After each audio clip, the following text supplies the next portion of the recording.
በጣም ብዙ የተደከመባቸው ብዙ የተወጠነባቸው ብዙ ሀብት የፈሰሰባቸው ናቸው። እነዚህ የቱሪዝም መሰረተ ልማቶች ከተሰሩ በኋላ የቱሪዝሙ ክፍለ ኢኮኖሚ ምን አገኘ? ምን ውጤት እያመጣ ነው? እያነቃቃው ነው ወይስ? እንግዲህ ብዝሃ ዘርፍ ካልን በኋላ በሚያስደንቅ ሁኔታ ሁሉም ዘርፎች ሪስፖንድ እያደረጉ ነው። ለምሳሌ ግብርናን እንደ አንድ ሴክተር ወስደናል። በስንዴ፣ በቡና፣ በሩዝ፣ በፍሩት ያገኘናቸው ውጤቶች በጣም ይደንቃሉ። በደንብ ሪስፖንድ አድርጓል ግብርና። ሌማት ብለናል። በዶሮ በወተት በሚያስደንቅ ሁኔታ ሪስፖንድ አድርጓል የሪፎርም ስራው። ቴክኖሎጂ ብትወስድ አሁን መሶብን ውሰድ፣ 5 ሚሊዮን ኮደርስ ውሰድ፣ ዲጂታል አይዲ ውሰድ። በሚያስደንቅ መጠን ነው የኢትዮጵያ ዲጂታል ኢኮኖሚ እያበበ የመጣው። ፋይናንሻል ሴክተሩን ብትወስድ በተለይ ሞባይል መኒን ቴሌብር ብትወስድ 55 ሚሊዮን ሰው ነው ዛሬ በሞባይል ትራንዛክት የሚያደርገው ነው። በደንብ ሪስፖንድ አድርጓል በጂዲፒ ሼሩም ኢኮኖሚው ላይ። ኢንዱስትሪን ብትወስድ ለዘመናት ኢንዱስትሪ በጣም ውስን አቅም የነበረው ሴክተር ነው። አሁን የተሻለ ኤክስፖርት የሚገኝበት ሴክተር ከጨርቃጨርቅ ወጥቶ ሶላር ኤክስፖርት የምናደርግበት ሴክተር ሆኗል። ማይኒንግ ብትወስድ 30-40 ሚሊዮን ዶላር በላይ የማይገኝበት አሁን ቢሊየንስ የሚገኝበት ሆኗል። በቱሪዝምም እንደዚሁ ነው። እንደው ደምረህ እንኳን ብትወስድ በዚህ ዓመት ከ10.78 እስከ 11 ቢሊዮን ዶላር ኤክስፖርት እናደርጋለን። ይህ ከ2-3 ዓመት በፊት 3 የነበረ ማለት ነው።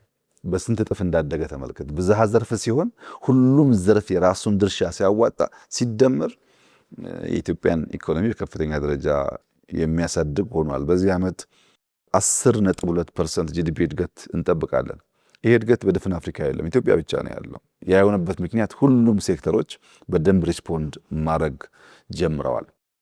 የቱሪዝም ብቻ ግን ብትወስድ በዚህ ዓመት 1.4 ሚሊዮን በላይ ጎብኚ ኢትዮጵያን ጎብኝተዋል።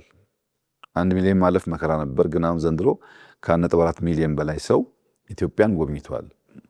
ብታወዳድር ብትፈልግ ከአምናው ጋር አምናው ከ100 ሺህ ሰው በላይ ጨምሯል።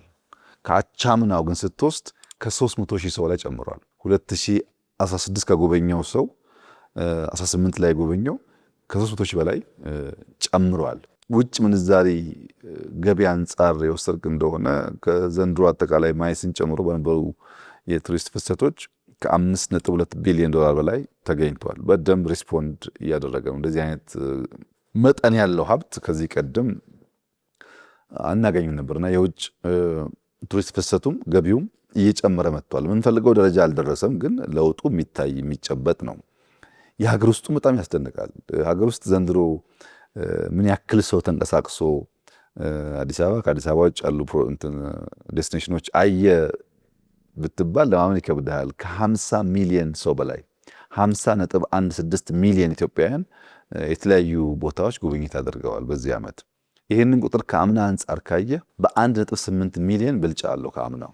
ከአቻምናው ግን በ9.4 ሚሊዮን ሰው ብልጫ አለው። አቻምና ከነበረው በተጨማሪ 9.4 ሚሊዮን ኢትዮጵያውያን ዘንድሮ ሀገራቸው በተለያየ ቦታ ጎብኝተዋል ማለት ነው። በሀገር ውስጥ ቱሪዝም ብቻ ከ79 ቢሊዮን ብር በላይ ተገኝተዋል በዚህ ዓመት። ሌላውም ትተኸኝ ፓላሶቹ ቢሊየንስ ገቢ ያስገብቷል። አድዋ በጣም ብዙ ብር እያስገባ ነው ያለውና 79 ቢሊዮን ብር ተገኝቶበታል ሎካሊ። ከውጭ 5.2 ቢሊዮን ዶላር ተገኝቶበታል። በገንዘብም በጎብኚ መጠንም እድገት እያሳየ ነው። ከዓለም አቀፍ ስብሰባዎች አንጻር የወሰድክ እንደሆነ በዚህ ዓመት 204 ኢንተርናሽናል ኮንፈረንሶች ኢትዮጵያ ውስጥ ተካሂደዋል። 204። ይሄ ከአምናው አንጻር በ50 ስብሰባዎች ብልጫ አለው። ከአቻምና አንጻር 166 ብልጫ አለው። ዘንድሮ 204 ነው። 2 ዓመት በፊት ከነበረው ከ166 በላይ በቁጥር ብልጫ አለው። ከፍተኛ እድገት እየመጣ ነው ማለት ነው። ፍላጎት እያደገ ኢትዮጵያ ሄዶ ኮንፈረንስ ማድረግ፣ ኢትዮጵያ ሄዶ ሪትሪት ማድረግ፣ ኢትዮጵያ ሄዶ በግሩፕ መጎብኘት እየተለመደ የመጣ ጉዳይ ነው። የአፍሪካ ህብረትን ቢሆን ቁጥር በጣም እያደገ መጥቷል ተሳታፊው ብዛት። በዘንድሮ ዓመት ለማይስ ቱሪዝም ብቻ ለዚህ ለኮንፈረንሶች ብቻ 166,000 ሰዎች ተሳትፈዋል እና በቁጥር ስታይ በገንዘብ ስታይ በሰው ፍሎ ስታይ የቱሪዝም ሴክተሩ ልክ እንደ ግብርናው፣ ልክ እንደ ኢንዱስትሪው፣ እንደ ቴክኖሎጂው፣ እንደ ማይኒንጉ ሪስፖንድ እያደረገ የመጣ ሴክተር ነው።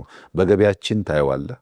ኢትዮጵያ በዚህ ዓመት 1.5 ትሪሊየን ገቢ ትሰበስባለች ይባል ሰው ያምናል? ከለውጡ በፊት እኮ 100-200 የነበረ ነው። ኤክስፖርት ላይ ብቻ ሳይሆን በገቢም ተንጸባርቋል። አጠቃላይ የኢኮኖሚክ እንቅስቃሴው ብዙ ፈተና ያለበት እንኳ ቢሆንም አስደማሚ ውጤት እያመጣ ነው። ብዝሃ ዘርፍ መደረጉ ደግሞ በሁሉም ዘርፍ ኢኳሊ ባይባልም በየራሳቸው መጠን ሪስፖንድ ሲያደርጉ ያ ተደምሮ ደግሞ የኢትዮጵያን ኢኮኖሚ በከፍተኛ ደረጃ እየነካ ነው። ቱሪዝም መመረጡ ትክክል ነበር። ቱሪዝም ላይ ኢንቨስት መደረጉ ትክክል ነበር። ቱሪዝም በከፍተኛ ደረጃ ሪስፖንድ እያደረገ ይገኛል። በሰው ቁጥርም በገንዘብም እና አዋጭ እንደሆነ ይበልጥ ሊሰራበት እንደሚገባ ይበልጥ ማስተዋወቅ እንዳለብን ይበልጥ ማሰናሰል እንዳለብን የጎደለ እያየን መሙላት እንዳለብን የተማርንበት ስራ ነው። በጣም ውጤታማ ነው ማለት ይቻላል።